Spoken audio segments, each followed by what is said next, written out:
Good morning. मैं आज photo chemistry की नेक्स्ट क्लास ले रहा हूँ। इससे पहले की क्लासेस में मैंने आपको photo chemistry of carbonyl compound के बारे में बताया था, जिसमें मैंने जो सबसे पहला टॉपिक आपके लिया था वो था फोटो रिडक्शन रिएक्शन, जिसमें मैंने आपको बताया था कि किस प्रकार हम बेंजोफिनोन को बेंजपिनाकोल में कन्वर्ट कर सकते हैं यदि उसकी रिएक्शन आइसोप्रोपिल अल्कोहल के साथ या उसकी रिएक्शन हम बेंज हाइड्रोल के साथ करवा दें। तो इसमें हमने तीन इंपॉर्टेंट पॉइंट देखे थे। एक मैंने उस समय आपको एक्सप्लेन कर दिए थे कि एक तो हम कहते हैं इस रिएक्शन के अंदर n pi star transition involve है। तो एन पाई स्टार ट्रांजिशन यानी कि कार्बोनिल ग्रुप जो है वो इसमें, क्योंकि हमें पता है कि मेनली चार तरह के ट्रांजिशन ऑर्गेनिक कंपाउंड में पाए जाते हैं, sigma sigma star, n sigma star, pi pi star और एन पाई स्टार। और ये मैं आपको पहले बता चुका हूं कि एन पाई स्टार स्टेट के अंदर ही ऑक्सीजन के ऊपर ओड इलेक्ट्रॉन होता है जो हाइड्रोजन का एब्स्ट्रैक्शन कर सकता है और जिससे ये जो फोटो रिडक्शन रिएक्शन है वो पाई जाती है। अब यहां पर हमने देखा कि n pi star transition involve होता है, क्योंकि अगर हम इसको हमने किस तरीके से प्रूव करा था कि यदि हम इसमें अगर मिशिलर कीटोन उपयोग में लाते हैं तो चूंकि उसमें कंजुगेशन अधिक होता है, कंजुगेशन अधिक होने के कारण उसमें पाई पाई स्टार ट्रांजिशन की एनर्जी घट जाती है। पाई पाई स्टार ट्रांजिशन की एनर्जी घट जाती है तो जिससे उसमें मेनली मिशिलर कीटोन के अंदर पाई पाई स्टार ट्रांजिशन ही पाया जाता है और उस स्थिति में ओड इलेक्ट्रॉन नहीं होता, और ओड इलेक्ट्रॉन नहीं होने के कारण वह मिशिलर कीटोन फोटो रिडक्शन रिएक्शन नहीं दर्शाता। दूसरा मैंने आपको कहा था कि इस रिएक्शन के अंदर जो क्वांटम यील्ड है वो 1 के बराबर होती है। क्वांटम यील्ड 1 के बराबर होने का क्या तात्पर्य है? क्वांटम यील्ड 1 के बराबर होने का यानी एक मॉलिक्यूल एक ही क्वांटा का एब्जॉर्प्शन करता है और वो दूसरे मॉलिक्यूल को एक्साइट कर देता है। यहां पर जो है बेंजोफिनोन जो है वो एक क्वांटम का एब्जॉर्प्शन करके खुद सिंगलेट और ट्रिपलेट में बदलता है और फिर वो फर्दर रिएक्शन को करता है और दूसरे मॉलिक्यूल यानी आइसोप्रोपिल अल्कोहल या बेंज हाइड्रोल को एक्साइटेड कर देता है। तीसरी बात इसमें मैंने कही थी आपको, इस रिएक्शन में जो बेंजोफिनोन है उसकी ट्रिपलेट स्टेट इन्वॉल्व होती है, यानी सिंगलेट के माध्यम से ये रिएक्शन नहीं होती, और इसको मैंने आपको क्वंचिंग इफेक्ट के आधार पर इसको प्रूव करके बताया था। क्वंचिंग इफेक्ट में क्या होता है कि यानी अगर हमने इस रिएक्शन के दौरान हमने कोई हाइड्रोकार्बन जैसे नेफ्थलीन को ऐड कर दिया तो ये रिएक्शन स्टॉप हो जाती है यानी रुक जाती है। जबकि नेफ्थलीन में तो पाई पाई स्टार ट्रांजिशन पाया जाता है, तो फिर ये रिएक्शन क्यों रुक जाती है? तो उसका कारण ये होता है कि ट्रिपलेट से ट्रिपलेट एनर्जी ट्रांसफर हो जाता है नेफ्थलीन की ओर, यानी बेंजोफिनोन से नेफ्थलीन की ओर एनर्जी का ट्रांसफर हो जाता है और जिससे अब बेंजोफिनोन रिएक्शन को नहीं दर्शा पाता, यानी बेंजोफिनोन अब फोटो रिडक्शन रिएक्शन नहीं दर्शाएगा। अब ये तो फोटो रिडक्शन रिएक्शन, इसके दो एग्जाम्पल जो है अभी हम और ले रहे हैं यहां पर। इसमें नॉरिस टाइप, इसके बाद हम नॉरिस टाइप फर्स्ट और नॉरिस टाइप सेकंड के बारे में पढ़ेंगे। अब सबसे पहले हम यहां ले रहे हैं अल्फा कीटो एस्टर। यहां हमने लिया अल्फा कीटो एस्टर। अब हमें पता है यहां पर दो कार्बोनिल ग्रुप है, एक तो ये CO यहां पर और एक आपने ले लिया जो एस्ट्रिक ग्रुप है। अब हमें पता है कि ये जो इथॉक्सी ग्रुप से जुड़ा हुआ कार्बोनिल ग्रुप है ये कम रिएक्टिव है। उसका कारण हमें पता है कि किस वजह से कम रिएक्टिव है, ये इस वजह से कि ये जैसे हम इसको अलग से केवल इसी को ही बता रहे हैं हम, तो यहां पर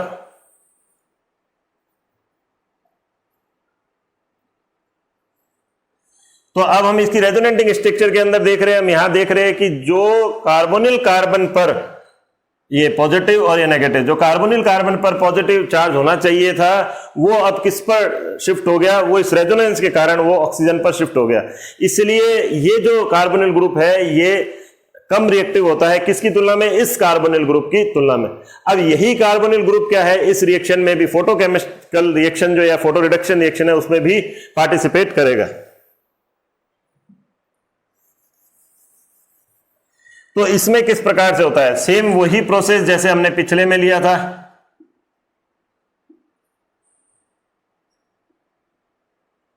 ये हमने इसके ऊपर लाइट क्वांटा को इंसिडेंट करा तो ये हमें इसकी क्या हुई? एक्साइटेड स्टेट, और वो कौन सी हुई? Singlet state.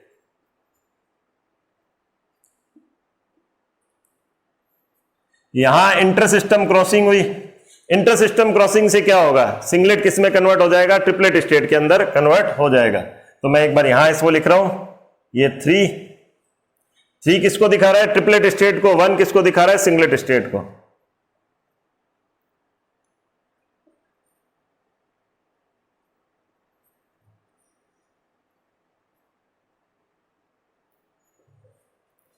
ये थे।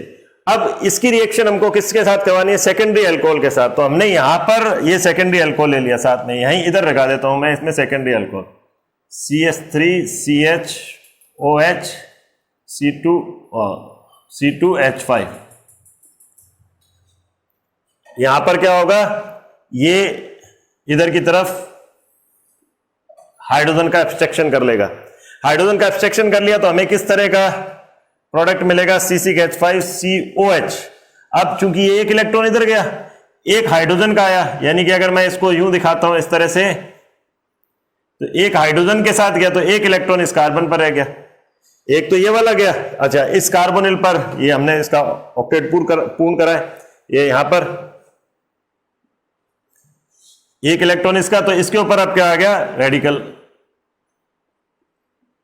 ओड इलेक्ट्रॉन इसके ऊपर हमने दर्शा दिया, यहां पर ओड इलेक्ट्रॉन हमने दर्शा दिया। और साथ में क्या बन गया? जो सेकेंडरी अल्कोहल है वो किस में कन्वर्ट हो गया? वो भी इस तरह से रेडिकल में कन्वर्ट हो गया।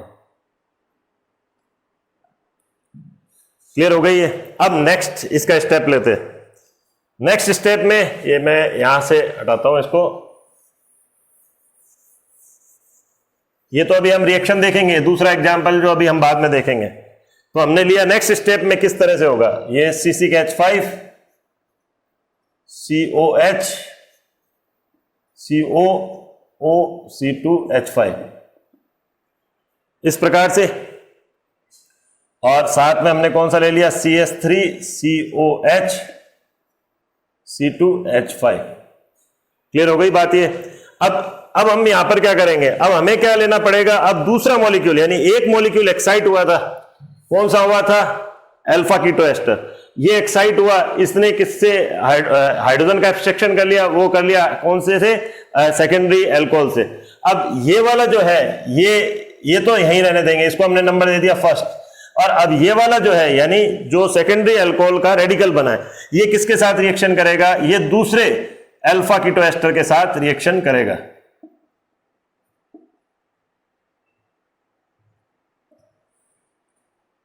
ये इसके साथ रिएक्शन करेगा, और अब इस हाइड्रोजन का भी इसी कार्बोनिल कार्बन पर, इसी कार्बोनिल ऑक्सीजन पर एब्स्ट्रक्शन होगा। उसका कारण क्या है? उसका कारण यही कि ये कार्बोनिल ग्रुप ज्यादा रिएक्टिव है, और ये एक इलेक्ट्रॉन इधर आ गया, ये दो इलेक्ट्रॉन हमने यूं वैसे दर्शा दिए CH3। अब इसको मैं थोड़ा और क्लियर ऐसे दिखा देता हूं, ये एक इलेक्ट्रॉन समेत गया, तो एक इलेक्ट्रॉन इस ऑक्सीजन पर ही आया, तो ये एक इलेक्ट्रॉन जब इस ऑक्सीजन पर आया तो यहां पर पहले से ही एक इलेक्ट्रॉन है, तो हमने कैसे दिखा दिया? यूं। तो यानी ये कैसे बन गया? ये आपके बन गया कीटोन, और साथ में क्या बन गया आपके? C6H5 COH, ये इस तरह से, और एक इलेक्ट्रॉन इसी कार्बन पर गया, तो यानी ये यहां पर COO C2H5, ये भी वही वापस आपका फर्स्ट बन गया। तो यानी हमने दो मॉलिक्यूल अल्फा कीटो एस्टर के लिए, एक मॉलिक्यूल हमने कौन सा लिया? सेकेंडरी अल्कोहल लिया था। तो फर्स्ट और फर्स्ट आपस में कंबाइन हो गए, फर्स्ट प्लस फर्स्ट, यानी ये वाला और ये वाला। मैं इसको यहां लिख देता हूं, C6H5 COH COO C2H5। इसी तरह से C6H5 ये वाला उतार रहा हूं मैं, यही सेम है, OH COO C2H5। अब ये दोनों आपस में कंबाइन हो गए, और किसका निर्माण हो गया? डाइमर का निर्माण हो गया। तो मैं इसको यहां लिख देता हूं, C6H5 COH COO C2H5 OH C6H5 COO C2H5। तो ये हमारे बन गया वही फोटो रिडक्शन रिएक्शन हो गई, ये डाइमर बन गया। तो एक एग्जाम्पल तो हमने ये लिया। अब दूसरा हम ले रहे हैं एसिटोएस्टिक एस्टर। यहां इस केस में हमने क्या लिया था? ये जो अल्फा कीटो एस्टर है उसके दो मॉलिक्यूल लिए थे, और आइसोप्रोपिल, यहां पर आइसोप्रोपिल अल्कोहल की जगह हमने कौन सा लिया? सेकेंडरी अल्कोहल लिया। अब नेक्स्ट एग्जाम्पल को हम देखते हैं।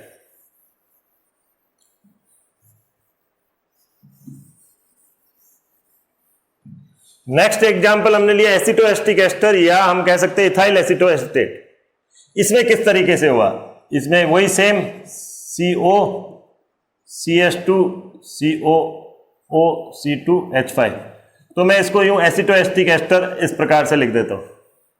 अब मैंने ये इसी तरह से इसको एक्साइट करा, तो ये एसिटोएस्टिक एस्टर की हमको कौन सी स्टेट प्राप्त हुई? सिंगलेट। और फिर इंटरसिस्टम क्रॉसिंग से हमको कौन सी स्टेट प्राप्त हुई? ट्रिपलेट। यानी एसिटोएस्टिक एस्टर की हमको कौन सी स्टेट प्राप्त हो गई? ये ट्रिपलेट।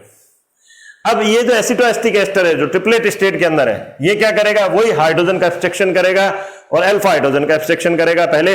यानी किस तरह से, मैं यहां वापस से लिख रहा हूं 3CS3 CO CS2 COO C2H5, और यहां हमने ले लिया CH2 और H को मैंने यूं दिखा दिया, यानी CS3 को प्लस ये इधर साथ में हमने OH दिखा दिया।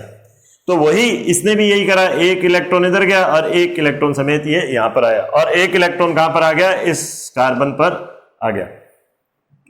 तो यानी हमारे पास क्या हो गया? CS3 COH, और ये एक इलेक्ट्रॉन इस कार्बन पर शिफ्ट हुआ, यानी रेडिकल बन गया यहां CS2 COO C2H5, और साथ में क्या बन गया? मेथिल अल्कोहल का रेडिकल बन गया, यानी ये। अब अगर हमने यहां पर दूसरा एसिटोएस्टिक एस्टर मॉलिक्यूल नहीं लिया तो हम इस स्थिति में, हमें ये ट्रिपलेट स्टेट है, ये वाली जो है ट्रिपलेट स्टेट के माध्यम से। अब अगर हमने दूसरा नहीं लिया तो रिएक्शन किस प्रकार से होगी? अब डाइमराइजेशन नहीं होगा बल्कि इस प्रकार से होगा, यानी CS3 COH और CS2 COO C2H5, और यहां मैंने लिख दिया CH2OH, यहां लिख दिया CH2OH, ये भी रेडिकल और ये भी इधर से, तो ये आपस में कंबाइंड हो गए यहां पर। तो हमें क्या मिल गया? इस प्रकार CS3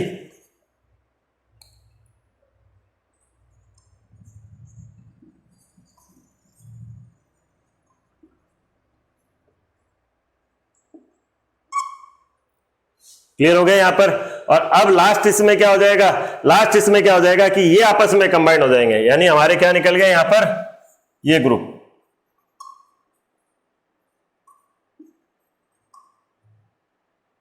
ये इस तरह से हम दिखा सकते हैं,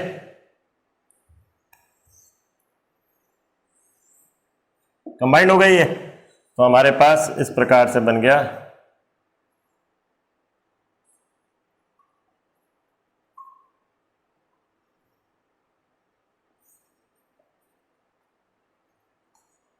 ये हमारे पास बन गया लैक्टोन, यहां पर लैक्टोन का निर्माण हो गया। क्लियर हो गया ये? तो यानी इसको मैं थोड़ा और क्लियर फॉर्म में लिख देता हूं।